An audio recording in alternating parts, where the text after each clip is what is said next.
Now, I want to share a story with you, and this is actually an article that I wrote over the weekend called All Wars Are Bankers' Wars. And I went in, I did a lot of research. It's posted to the front page of whatreallyhappened.com. I understand it's already gone viral. It's being reposted around the web. But I wanted to basically tell it to you here on the radio show. And it's a very long story. We're probably going to take the rest of the hour to do it.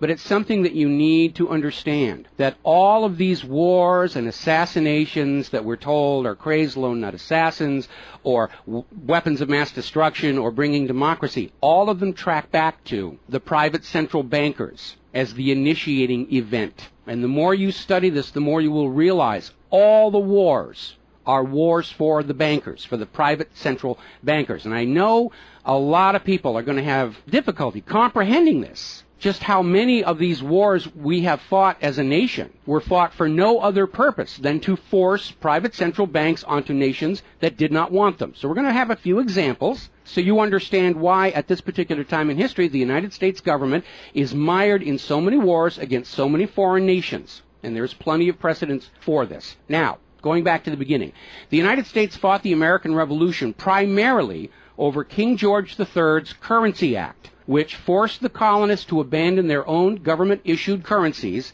and conduct business only using printed banknotes borrowed at interest from the Bank of England. If you go back to the writings of Ben Franklin, direct quote, the refusal of King George III to allow the colonies to operate an honest money system which freed the ordinary man from the clutches of the money manipulators was probably the prime cause of the revolution. That's Ben Franklin. Now, our public schools don't teach that because you're not supposed to know that the bankers were really behind the American Revolution. After the Revolution, the United States adopted a revolutionary, radically different economic system in which the government issued its own value-based currency so that private banks couldn't skim the wealth of the people through interest-bearing banknotes. So the American Revolution was fought primarily to free the American people from King George III's Currency Act, which ordered them to conduct all business using printed banknotes borrowed at interest from the Bank of England. So the Bank of England was just, raking in wealth from the labor of the American people in exchange for ink and paper. And that fueled the anger that led to the American Revolution. Your public schools don't spend a lot of time on that, but that was really what it was all about. So the revolution was over, the United States was born, but the private bankers are nothing if not dedicated to their schemes to acquire other people's wealth, and they knew full well how easy it is to corrupt a nation's leaders. Now, just 1 year after Mayor Amschel Rothschild had uttered his infamous, "Let me issue and control the nation's money, and I care not who makes the laws," private bankers succeeded in setting up a new private central bank called the First Bank of the United States, largely through the efforts of the Rothschilds' chief supporter in the United States, Alexander Hamilton. Now, this First Bank of the United States was founded in 1791, and by the end of its 20-year charter, the First Bank of the United States had almost ruined the nation's economy while enriching the bank's owners. As a result, Congress refused to renew the charter and signaled their intention to go back to a state-issued, value-based currency on which the people paid no interest at all to any banker. This resulted in a threat from Nathan Mayer Rothschild against the U.S. government. Quote, "Either the application for renewal of the charter is granted, or the United States will find itself involved in a most disastrous war." End quote. Congress still refused to renew the charter for the First Bank of the United States, whereupon Nathan Mayer Rothschild railed, quote, "Teach those impudent Americans a lesson. Bring them back to colonial status." End quote. Financed by the Rothschild-controlled Bank of England, Britain then launched the War of 1812 to recolonize the United States and force them back into the slavery of the Bank of England's banknotes, or to plunge the United States into so much debt they would be forced to accept a new private central bank. And the plan worked.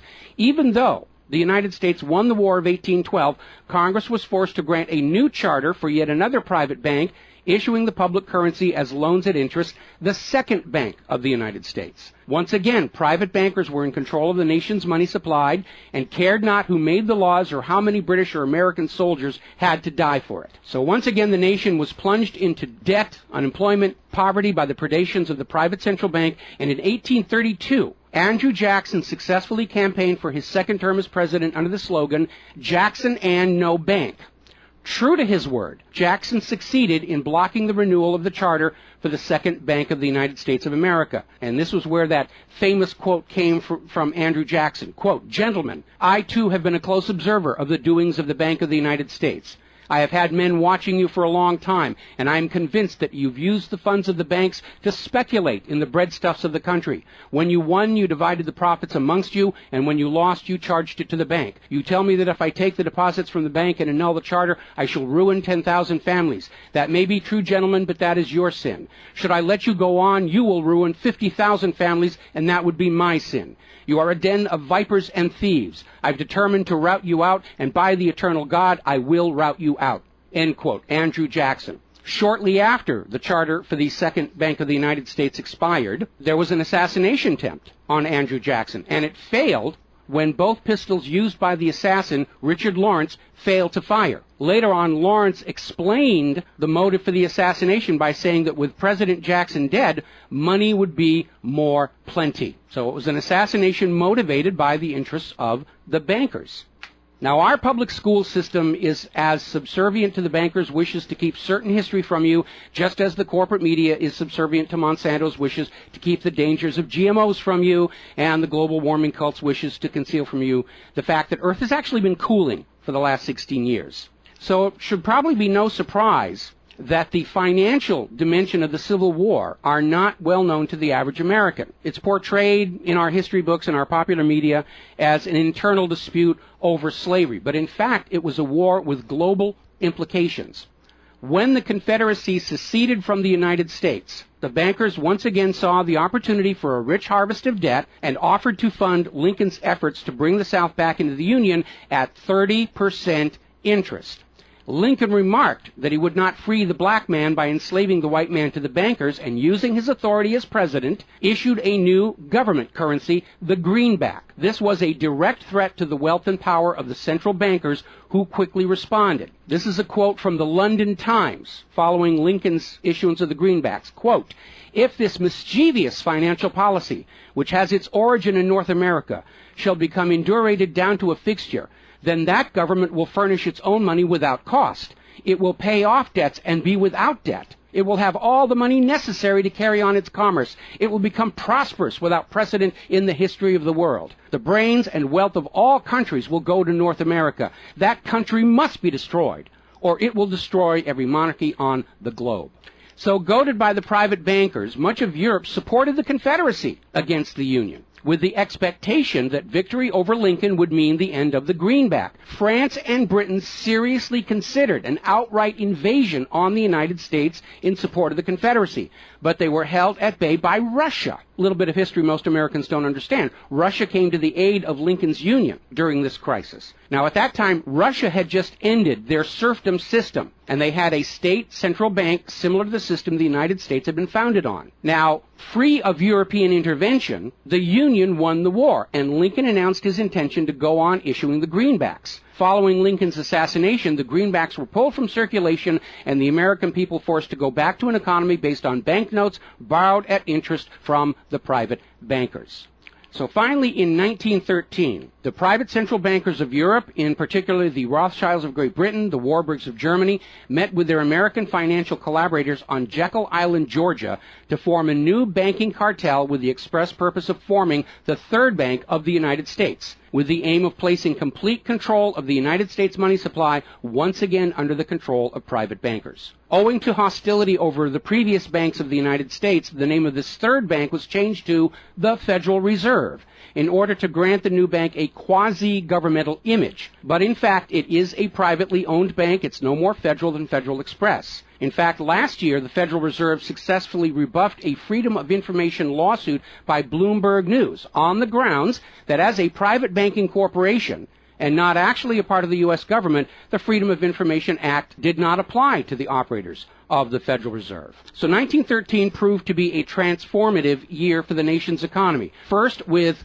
Congress' passage of the 16th Income Tax Amendment and the false claim it had been ratified. Here's another direct quote. "I think if you were to go back and try and find and review the ratification for the 16th Amendment, which was the internal revenue, the income tax, I think if you went back and examined that carefully, you would find that a sufficient number of states never ratified that amendment," end quote. That's U.S. District Court Judge James C. Fox in Sullivan versus United States, 2003. Later that same year, 1913, and apparently unwilling to risk another questionable amendment, Congress passed the Federal Reserve Act over the Christmas holiday in 1913, while members of Congress opposed to the measure were at home. This was a very underhanded deal, as the Constitution explicitly vests Congress with the authority to issue the public currency, does not authorize its delegation, and thus would have required a new amendment to transfer that authority to a private bank. But pass it, Congress did, and President Woodrow Wilson signed it as he promised the bankers he would in exchange for generous campaign contributions. Now, President Wilson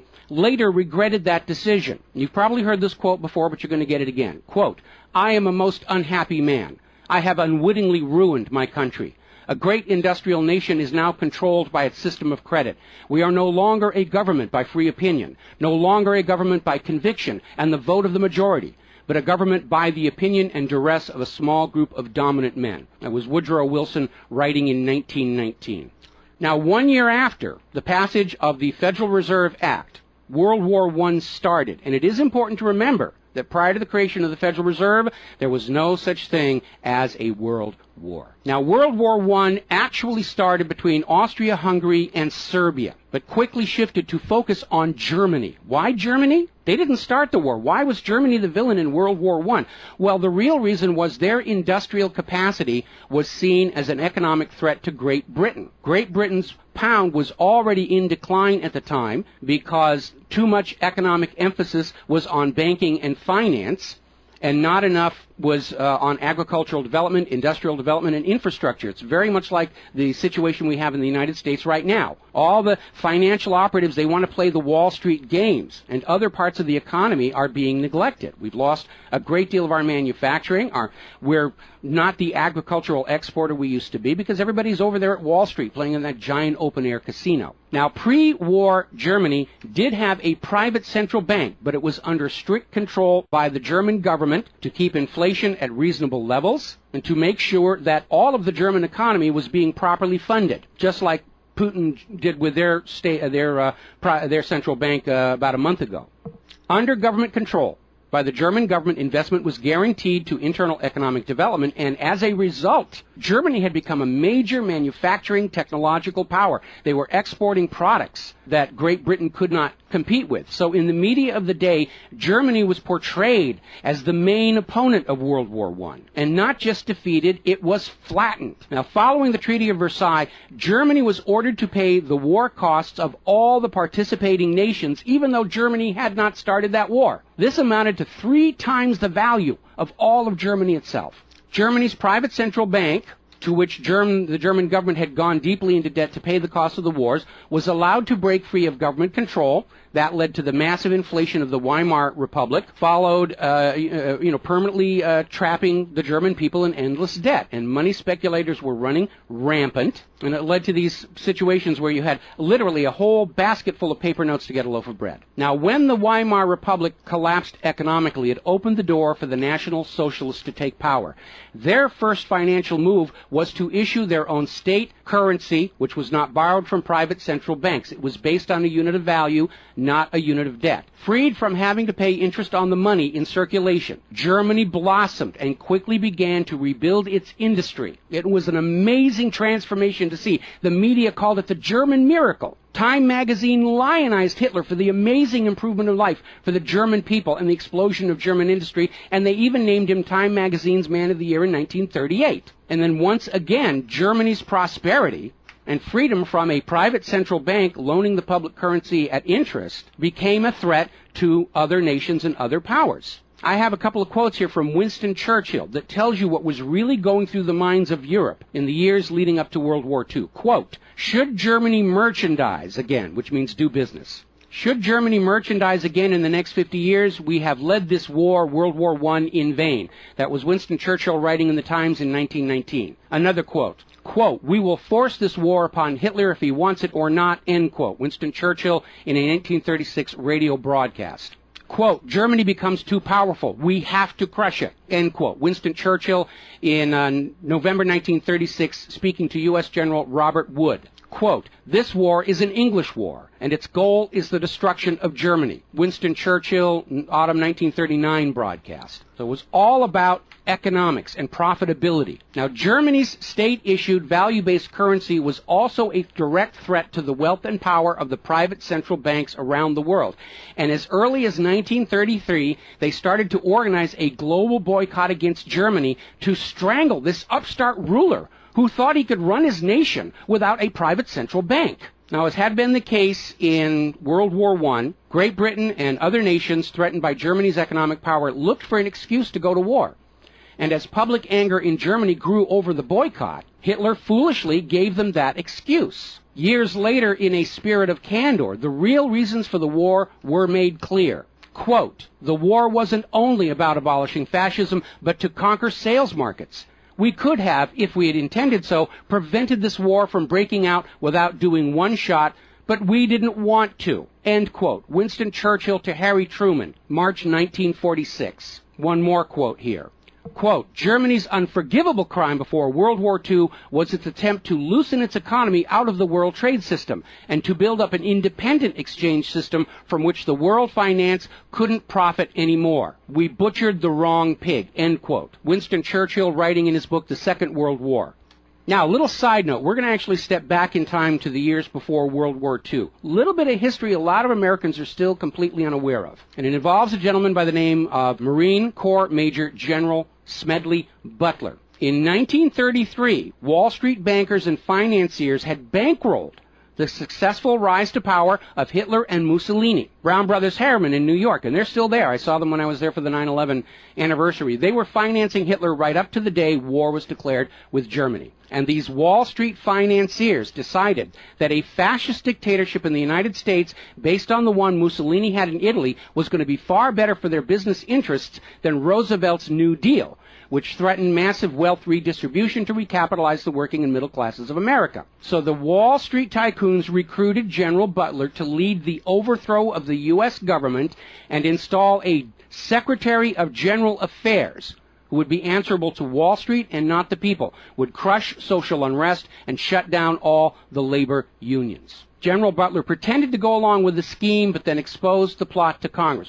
So they recruited Marine Corps Major General Smedley Butler to lead this coup d'etat because Butler was very popular with the soldiers, and his image as part of this move would help convince the military this was the right thing to do. Now, to his credit, Major General Smedley Butler, remembering his oath to the Constitution, pretended to go along with the scheme, but then exposed the plot to the United States Congress. Congress, then as now in the pocket of Wall Street bankers, refused to act. When Roosevelt learned of the planned coup, he demanded the arrest of the plotters, but the plotters simply reminded Roosevelt that if any one of them were sent to prison, their friends on Wall Street would deliberately collapse the still fragile U.S. economy and blame Roosevelt for it. So Roosevelt was unable to do anything about this attempted coup d'etat until the start of World War II, at which time he prosecuted many of the plotters under the Trading with the Enemy Act. Now, mostly it was glossed over. Oh, it was just a rumor, unfounded. It's wacko conspiracy theory. But in 1967, the congressional minutes of Smedley Butler's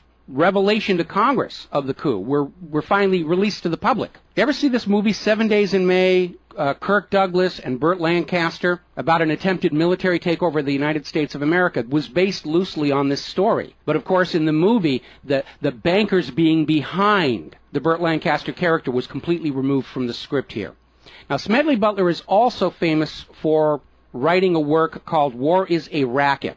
And I would like to read you a quote from that. Quote, "I spent 33 years and 4 months in active military service as a member of our country's most agile military force, the Marine Corps. I served in all commissioned ranks from second lieutenant to major general. And during that period, I spent more of my time being a high-class muscle man for big business, for Wall Street, and for the bankers. In short, I was a racketeer, a gangster for capitalism. I suspected I was just part of a racket at the time. Now I'm sure of it. Like all members of the military profession, I never had an original thought until after I left the service. My mental faculties remained in suspended animation while I obeyed the orders of the higher-ups. This is typical with everyone in the military service. Thus, I helped make Mexico and especially Tampico safe for American oil interests in 1914. I helped make Haiti and Cuba a decent place for the National City Bank boys to collect revenues in. I helped in the raping of half a dozen Central American republics for the benefit of Wall Street. The record of racketeering is long. I helped purify Nicaragua for the International Banking House of Brown Brothers in 1909 through 1912. I brought light to the Dominican Republic for American sugar interests in 1916. In China in 1927, I helped see to it that the Standard Oil went its way unmolested. During those years, I had, as the boys in the back room would say, a swell racket. I was rewarded with honors, medals, and promotion. Looking back on it, I feel I might have given Al Capone a few hints. The best he could do was operate his racket in 3 city districts. I operated on 3 continents. General Smedley Butler, former U.S. Marine Corps Commandant, and he wrote that in 1935. So, now moving forward here. As president, John Fitzgerald Kennedy understood the predatory nature of private central banking. He understood why Andrew Jackson fought so hard to end the Second Bank of the United States.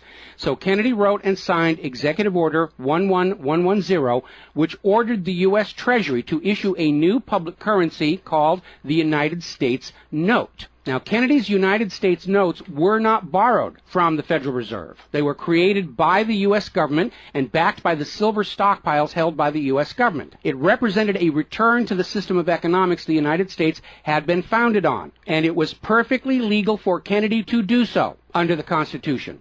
All told, some $4.5 billion went into the public circulation, which eroded interest payments to the Federal Reserve and loosened their control over the nation. 5 months after signing Executive Order 11110, John F. Kennedy was assassinated in Dallas, Texas, and the United States notes pulled from circulation and destroyed. Following Kennedy's assassination, John J. McCloy, president of the Chase Manhattan Bank and president of the World Bank, was named to the Warren Commission. Now, I don't care how good a banker he is. He's not qualified to be investigating a murder, which is what we were told the Warren Commission was all about, to get the truth of the assassination. But we all know that the Warren Commission was there to cover up what was going on, and obviously we can presume safely that John J. McCloy's presence on the Warren Commission was to make sure the American public never got even a hint of the financial dimensions behind the assassination.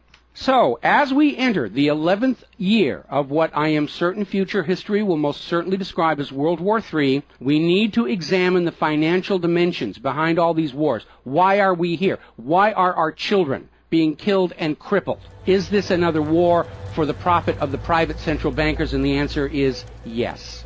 Now, toward the end of World War II, when it became obvious that the Allies were going to win and dictate the post-war political environment, the major world economic powers met at Bretton Woods, a luxury resort in New Hampshire, in July of 1944, and they hammered out the Bretton Woods Agreement for International Finance. The British pound lost its position as the global trade and reserve currency to the U.S. dollar. There are indications this was part of the price demanded by Roosevelt in exchange for the U.S. entry into the war. Now, absent the economic advantages of being the world's go-to currency, Britain was forced to nationalize their Bank of England in 1946. The Bretton Woods Agreement, ratified in 1945, in addition to making the dollar the global reserve and trade currency, obligated the signatory nations to tie their currencies to the dollar. The nations that ratified Bretton Woods did so on 2 conditions. The first was that the Federal Reserve would refrain from overprinting the dollar, basically as a means to loot real products and produce from other nations in exchange for ink and paper. It basically was an imperial tax imposed by the U.S. economic system on the rest of the world. That assurance of no overprinting was supposedly backed up by the second requirement, which was that the U.S. dollar would always be convertible back to gold by the U.S. government at $35 an ounce.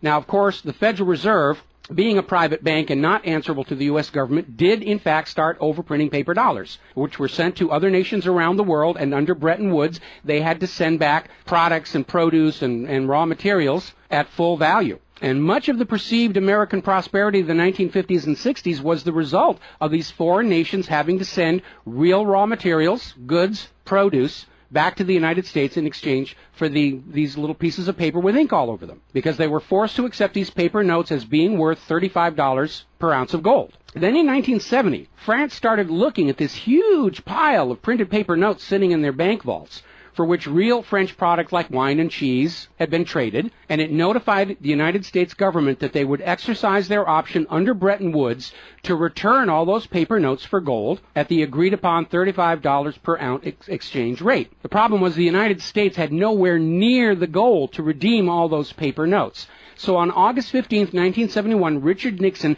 temporarily, nudge, nudge, wink, wink, say no more, suspended gold convertibility of the U.S. Federal Reserve notes. This Nixon shock, as it was termed at the time, effectively ended Bretton Woods, and many global currencies started to delink from the U.S. dollar. And it created another problem because the United States had been collateralizing their loans, money borrowed from other governments and foreign investors, with the American nation's gold reserves. And with the awareness that there wasn't enough gold to redeem all the Federal Reserve notes, lenders to the U.S. were starting to wonder, did the U.S. government have enough gold to collateralize their outstanding debts? Foreign nations began to get very nervous about the loans to the United States, and they were understandably reluctant to loan any additional money without some form of collateral. So what Richard Nixon did is he founded the environmental movement with the EPA and its various programs like wilderness zones and roadless areas and heritage rivers, wetlands, and all these other little different programs which all took vast areas of public lands and made them off limits to the American people, who are technically the owner of all those lands. But Nixon had no concern for the environment, and the real purpose of this land grab, under the guise of the environment, was to pledge those pristine lands and their vast mineral resources as collateral on the outstanding national debt. The multitude of all these different programs was simply to conceal the scale of the land grab and collateralization of the American people's heritage. And it actually today covers almost 25% of the entire nation, is now locked up by these EPA programs and pledged as collateral on government borrowing.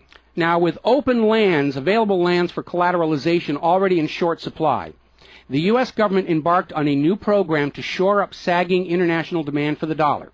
The United States approached the world's oil-producing nations, mostly in the Middle East, and offered them a deal. In exchange for only selling their oil for dollars, the United States would guarantee the military safety of those oil-rich nations. The oil-rich nations would agree to spend and invest their U.S. paper dollars inside the United States, particularly in U.S. Treasury bonds, which would be redeemable through future generations of U.S. taxpayers. The concept was labeled the petrodollar. In effect, the United States, no longer able to back the dollar with gold, was now backing it with oil, other people's oil. And that necessity to keep control over those oil nations to prop up the dollar has dominated America's foreign policy in the region ever since. But as America's manufacturing and agriculture has declined, the oil-producing nations faced a dilemma. Like France, they've got piles and piles of these paper notes and treasury bonds piling up in their vaults, and there really wasn't all that much except real estate they wanted to buy from the United States of America. Europe's cars and aircraft were superior and less costly. In more recent times, America's experiment with GMO food crops has led a lot of nations to simply avoid buying U.S. agricultural exports. Israel's constant belligerence against its neighbors has caused the oil-producing nations to wonder if the U.S. could actually keep their end of the petrodollar arrangement. So oil-producing nations started to talk of selling their oil for whatever currency the purchasers wanted to pay. Iraq, already somewhat hostile to the United States following Desert Storm, demanded the right to sell their oil for euros in 2000. In 2002, the United Nations agreed that Iraq had a right to sell their oil for euros under the Oil for Food program. 1 year later, 2003, the United States reinvaded Iraq, lynched Saddam Hussein, and placed Iraq's oil back on the world market, only available for U.S. dollars. Now, the clear U.S. policy shift following 9/11, away from at least attempting to appear to be an impartial broker of peace in the Mideast to one of unquestioned support for Israel's aggressions, only further eroded confidence in the petrodollar deal, and even more oil-producing nations started openly talking of trading their oil for other global currencies. So over in Libya, Muammar Gaddafi had instituted a state central bank and a value-based trade currency, the gold dinar. Gaddafi then announced that Libya's oil was for sale, but only for the gold dinar. Other African nations, seeing the rise of the gold dinar and the euro, even as the U.S. dollar continued its inflation-driven decline, flocked to the new Libyan currency for trade. This move had the potential to seriously undermine the global hegemony of the dollar. French President Nicolas Sarkozy reportedly went so far as to call Libya a threat to the financial security of the world. So the United States invaded Libya under the guise of supporting a popular rebellion. They brutally murdered Gaddafi, apparently because the object lesson of Saddam's lynching had not been enough of a message, imposed a private central bank, and returned Libya's oil output to dollars only. The gold that was supposed to be made into the gold dinars, as of the last report I could find, unaccounted for. Now, according to General Wesley Clark, the master plan for the dollarification of the world's oil nations included 7 targets: Iraq, Syria, Lebanon, Libya, Somalia, Sudan, and Iran. Venezuela, which has started selling their oil to China for the yuan, seems to be a late addition. What is notable about those original 7 nations targeted by the U.S. is that none of them are members of the Bank of International Settlements. This is the private central banker's private central bank located in Switzerland. That meant that those 7 targeted nations were deciding for themselves how to run their nation's economies rather than submitting to the international private central bankers. Now, of course, the bankers' gun sights are on Iran, which dares to have a government central bank and sell their oil for whatever currency they choose. The war agenda for Iran is, as always, to force Iran's oil to be sold only for dollars and to force them to accept a privately owned central bank. Now, you have been raised by a public school system and a media that constantly assures you that the reasons for all these wars and assassinations are many and varied. We're bringing democracy to the conquered lands. We hear that a lot when actually the U.S. hasn't. The usual result of a U.S. overthrow is the imposition of a pro-business, pro-Wall Street, pro-U.S. dictatorship. Good example, the 1953 CIA overthrow of Iran's democratically elected government of Mohammad Mossadegh and the imposition of the Shah. Or the 1973 CIA overthrow of Chile's elected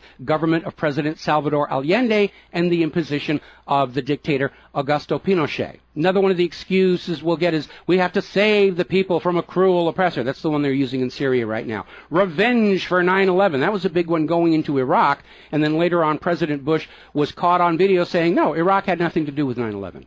And behind all of them, that tired, worn-out, catch-all excuse for invasion, weapons of mass destruction. Assassinations are always passed off as crazed lone nuts to obscure the real agenda. And the real agenda of the bankers is very simple. It is enslavement of the people by creation of a false sense of obligation. Now, that obligation is false because the private central banking system by design creates more debt than money with which to pay the debt. There is no way out the way it's set up. It's impossible to escape as long as you're playing by their rules. And you need to understand, private central banking is not science. It is a religion. It's a set of arbitrary rules created to benefit the priesthood, meaning the bankers, and it is supported only because people believe this is the way it's supposed to be.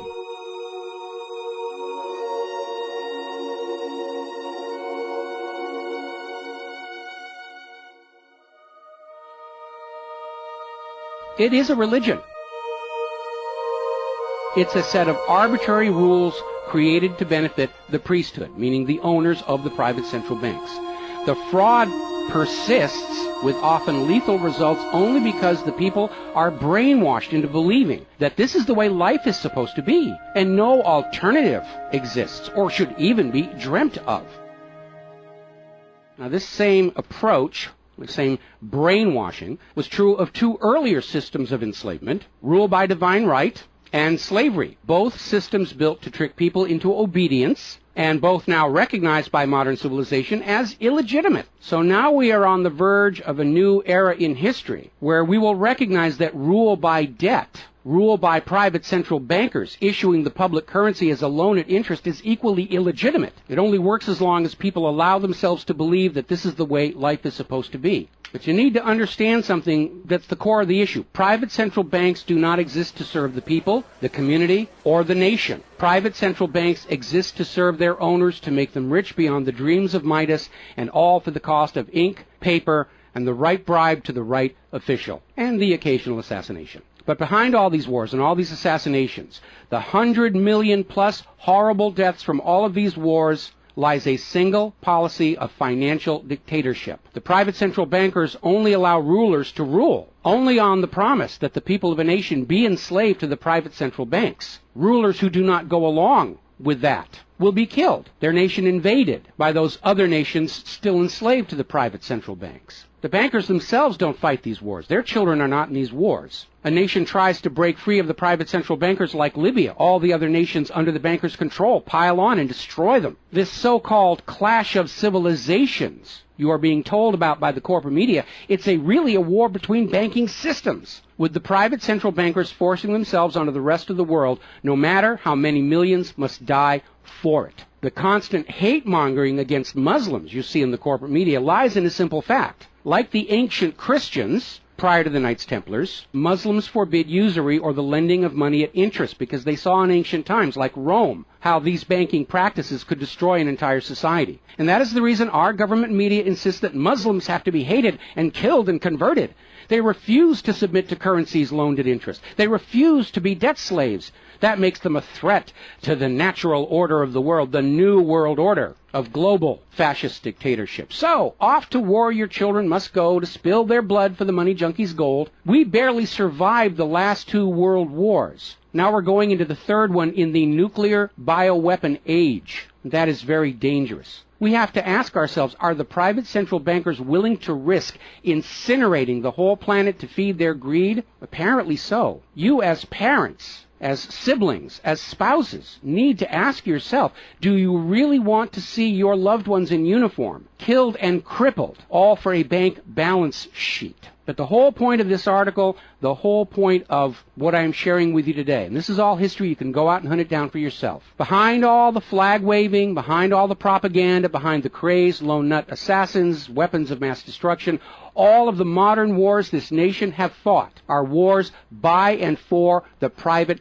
bankers, fought and bled for by third parties unaware of the true reason they're expected to gracefully accept being killed and crippled for. And the process is quite simple. We've explained it before on this show. As soon as the private central bank issues its currency as a loan at interest, the public is forced deeper and deeper into debt. When the people are reluctant to borrow anymore, that's when the Keynesian economists demand the government borrow more to keep the pyramid scheme working. When both the people and the government refuse to borrow anymore, that is when the large wars get started, to plunge everyone even deeper to debt to pay for the war, and then after the war to borrow even more to rebuild. And when these horrible wars are over, the ordinary people have basically what they had before the war, except their graveyards are a lot larger, and everyone is in debt to the private bankers for the next century. That is why Brown Brothers Harriman in New York was funding the rise of Adolf Hitler, because war is the bankers' richest harvest. We all need to recognize this is what all these wars have been about. Private central banking, enlarging their domain, imposing their will on nations that do not want it, imposing their system on the rulers of nations who do not want it. Bribery, blackmail, assassination, they will do anything to maintain their stranglehold on the productivity of the world's people. And as long as private central banks are allowed to exist, inevitably, as the night follows the day, there will be poverty, hopelessness, millions of deaths in endless world wars until the earth itself is sacrificed in flames to Mammon. The path to true world peace lies in the abolishment of all private central banking everywhere, and a return to the state-issued, value-based currencies that allow nations and people to become prosperous through their own labor and development and efforts. Now, I mentioned the Knights Templars. Prior to the Knights Templars, Christianity, like Islam, forbade usury because Christianity, much of Orthodox Christianity, came out of Rome, and they had seen firsthand what debt-based economies do, even to the Roman Empire. They'd seen it firsthand. So they had a ban on usury. And the Knights Templars were able to basically either bribe or blackmail the Pope to get a special dispensation that allowed them to rent money, is what they called it. They didn't call it usury, they called it renting money. A lot of modern predatory banking practices were pioneered by the Knights Templars. And they plunged Europe into hopelessly unpayable debt until finally French King Philip IV, otherwise known as Philip the Fair, did the only solution he could do, because he understood as long as you believed in the rules of the bankers, as long as you played by the rules they created to serve themselves, you are hopelessly trapped. And so Philip thought outside the box, and I know he's demonized for it, but in looking at the history of the Templars, it was his last resort. He sent messages to all of the regions in France, secret orders on the same time, in the same moment, on the same day. All of the Templars were arrested. and their commanderies, which is what they called their banks, were broken into, looking for looted wealth. They didn't find a lot of it. It was a paper empire, just like the Federal Reserve is. It's all based on paper. There's nothing of any real value there. It's all paper notes. And he sent the Templars to prison and execution, except for Scotland and Portugal, where the Pope and King Philip IV really didn't have a lot of control. I think that the governments of the world, looking at the situation, looking how close we are to seeing this current world conflict emerge into a full-blown global thermonuclear war, that maybe they need to start thinking about the wisdom of King Philip the Fair and say it's time to simply grab all these private central bankers all at the same time so they can't simply skedaddle from one nation to another and come back and try the same thing again, as they will inevitably do, because these people are addicts. They're hopelessly addicted to other people's money. It's why we call them money junkies. When we see somebody who's addicted to cocaine or methamphetamine or heroin, and we can easily see how they're destroying their home and community around them. Now we need to look at these money addicts and look at how they're destroying the entire world around them. And it's time for an intervention. It's time for us to become private central banking heretics, to stop believing that this is the way life is supposed to be, because it isn't. It isn't even the way the United States was actually started. And they're trying as hard. Look at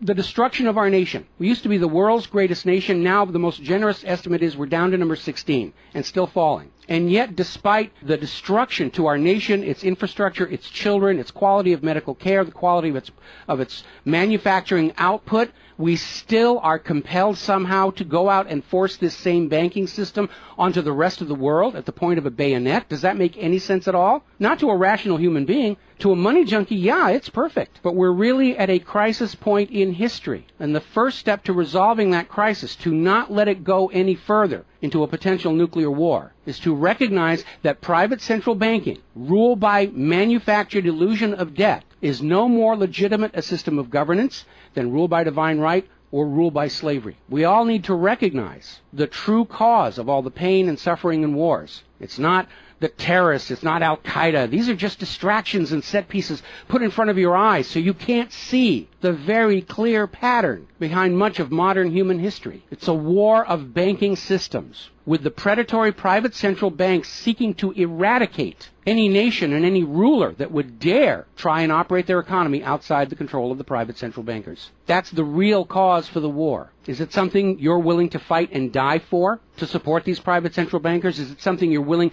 to let your sons and daughters and brothers and sisters be blown to bloody bits for, so the money junkies can have their latest fix, just a little tiny bit more gold or a little larger number on the bottom of that brokerage statement, so they can have today's thrill, their fix of money that is bought with the blood of your children? I don't think so. But the time has come to point out what really is the cause of all causes behind all the wars and suffering that our planet is having to endure and our people are having to endure. The common enemy of all humankind are private central banks issuing the public currency as a loan at interest. And as history will show, they will do anything, up to and including global wars, to keep their lock on yours and your children's future economic well-being and productivity. We're not a free society. Media will tell us that we're free, but we're not free. We are slaves. Our slave chains are made of paper, and that paper is the Federal Reserve note. Too few of our leaders have tried to stand up to this system of enslavement, usually with lethal results. But if all the people of the world at the same time stand up and say no more private central banks, it will come crashing down, just as slavery did, just as rule by divine right did, and then we'll be embarking on a new era in human history, where the emphasis on social development is on the people and not on the money junkies.